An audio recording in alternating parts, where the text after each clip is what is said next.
রমজান মাসে আমরা দিনটাকে পার করব কিভাবে, আমি কিছু বলে দিব। দিনটাকে পার করব রমজানে যখন সেহেরির সময় হয়ে যাবে, আমরা ঘুম থেকে উঠব, উঠে ইস্তেঞ্জা ছেড়ে মেসওয়াক করে ওযু করে 2 রাকাত 4 রাকাত 6 রাকাত 8 রাকাত যা পারি আমরা তাহাজ্জুদের সালাত আদায় করব। পারা যাবে না ইনশাআল্লাহ? তাহাজ্জুদের সালাত আদায় করে আল্লাহ তাআলার কাছে রোনাজারি করব, কান্নাকাটি করব, দু চোখের পানি ছেড়ে দিব, হাওমাও করে কান্নাকাটি করতে হবে। যেভাবে খুব আদরের বস্তুটা, খুব শখের বস্তুটা হারিয়ে গেলে আমরা যেভাবে ব্যথিত হয়ে যায়, ভেঙে পড়ি, ওইভাবে ভেঙে পড়তে হবে আল্লাহর কাছে।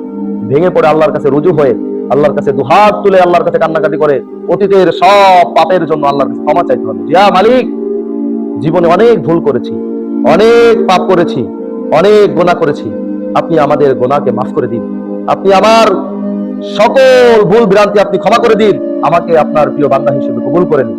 কথা বুঝতে পারছেন?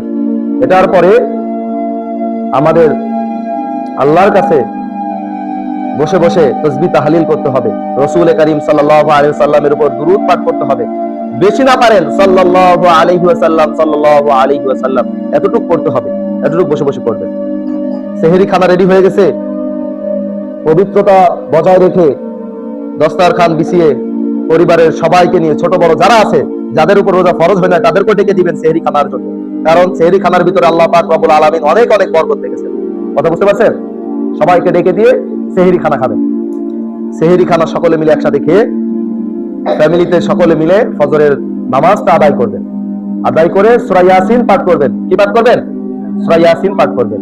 সূরা ইয়াসিন পাঠ করার পরে একটু বিশ্রাম নেবেন। বিশ্রাম নিয়ে যথাসময়ে, যতটুক সময় আপনি বিশ্রাম নিলে আপনার শরীরটা ক্লান্তি দূর হবে, অতটুক সময় বিশ্রাম নিয়ে আপনি ঘুম থেকে উঠে যাবেন। উঠে গিয়ে আপনার দুনিয়াবি যে কাজ আছে, যে জরুরত আছে, এটা সেরে নেবেন।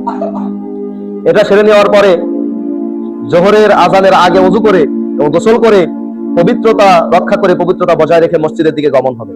ফ্যামিলির লোকদেরকে বলবেন যে নামাজের জন্য প্রস্তুত হয়ে যাও, আর আপনি মসজিদে চলে যাবেন। মসজিদে গিয়ে জোহরের নামাজ আদায় করবেন। যদি নামাজের অনেক সময় থাকে, 2 রাকাত মসজিদে দখলুল মসজিদের নামাজ পড়ে সুন্নাত পড়ে কোরআন শরীফ নিয়ে বসে যাবেন, বসে বসে কোরআন তেলাওয়াত করবেন।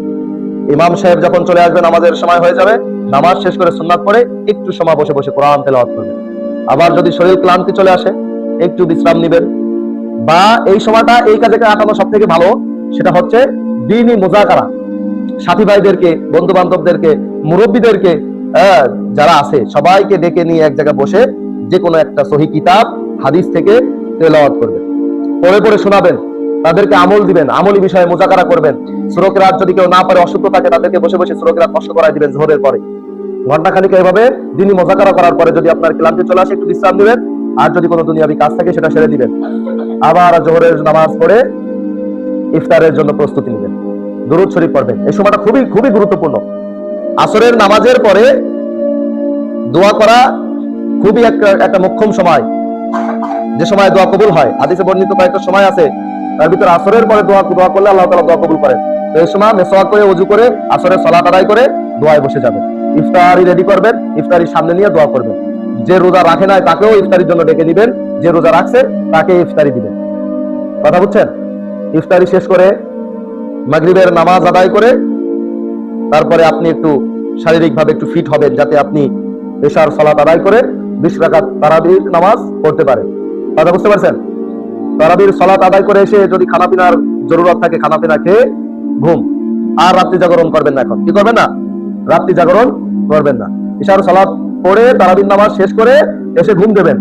আবার ওই রাতে একটু আগে আগে উঠে তাহাজ্জুদের জন্য প্রস্তুতি নেবেন। কথা বুঝতে পারছেন? এইভাবে রমজান মাসে আমাদের সময়টাকে পার করা উচিত। এভাবে যদি রমজান মাসে আমাদের সময়টাকে পার করি, আরো যেগুলো বললাম, চোখের হেফাজত করতে হবে, জবানের হেফাজত করতে হবে, ফাহেসা কোনো কথা বলা যাবে না, কারণ আমি গীবাত করা যাবে না, মিথ্যা বলা যাবে না, কাউকে গালমন্দ করা যাবে না, এটা জবানের হেফাজত। এবং অহেতুক বেশি কথা বলা যাবে না। চোখের হেফাজত, ফালতু কোনো জিনিস দেখা যাবে না। কথা বুঝছেন? ওই যে টিভির সামনে গিয়ে বসে থাকে রমজান মাসে, তো টিভি দেখা যাবে না, নাটক সিনেমা এগুলো তো এমনি দেখা হারাম, আর রমজান মাসে দেখা তো আরো বড় গুনাহ। তো এগুলো করবেন না, বুঝছেন? এবং আরো কাজ করবেন কি, যে যদি কেউ অহেতুক কথা বলে, ফালতু কথা বলে, এটা শুনবেন না, ওই জায়গা ত্যাগ করবেন। যেখানে দেখতেছেন ফালতু কথাবার্তা হচ্ছে, ওই স্থান ত্যাগ করবেন। কথা বুঝতে পারছেন? এবং বাজে কোনো কাজে যদি কেউ ডাকে, দুনিয়াবি কোনো কাজে, খারাপ কোনো কাজে যদি কেউ ডাকে, তাহলে সেখানে যাবেন না, সবসময় ভালো কাজের সাথে লিপ্ত থাকবেন। এভাবে রমজানের 30টা দিন আমাদের পার করলে আল্লাহ তাআলা আমাদের রোজাকে কল্যাণময় করবেন এবং এই রোজাকে আল্লাহ তাআলা কবুল করবেন। আর এই রমজান আমাদের জন্য কাল কিয়ামতের দিন নাজাতের ফয়সালা হয়ে যাবে।